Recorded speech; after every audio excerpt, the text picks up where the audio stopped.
روزی روزگاری که از خدا تصمیم گرفتندی که خودش آزمون استخدام در فینیتو برگزار نمایندی و جوانان کت خدای اللهی را به کار گمارندی. به به، سلام. چاقالوی عمو چطور می باشندی؟ سلام. بابا قلقلم سلام رسوند، گفت من رو استخدام بنمایندی. ای جانم، به بابا جونت سلام برسون، فردا صبحم بیا سر کار. صبح که خواب می باشندی، زور می آیمندی. باشه عمو جون، هر وقت عشقت کشیدندی بیایندی. سلام کت خدای ده، مرا کاری ده.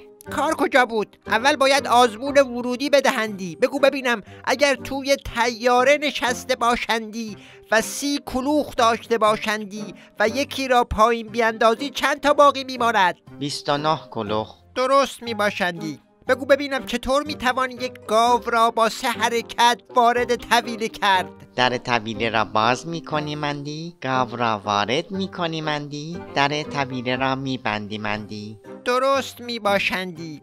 حالا بگو ببینم الاغ را چگونه با 4 حرکت وارد طویله میکنی مندی؟ در را باز میکنی مندی، گاو را در میآوری مندی، الاغ را وارد میکنی مندی، در را میبندی مندی.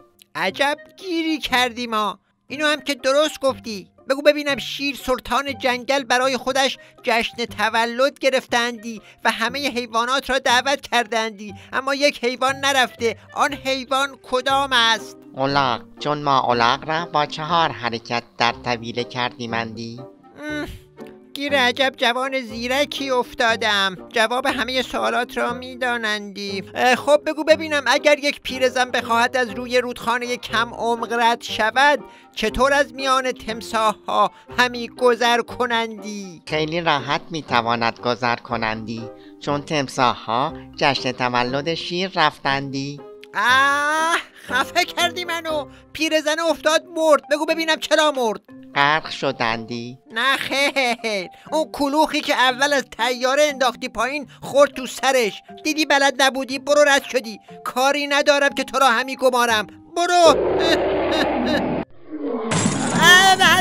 ای وای، این کی بود؟ این همون شیر است که اینقدر تو مال اموالش رو خوردی که بنده خدا یه تولد نمیتونه واسه خودش بگیره، اومده بزنه پارو پورت همی بکنندی.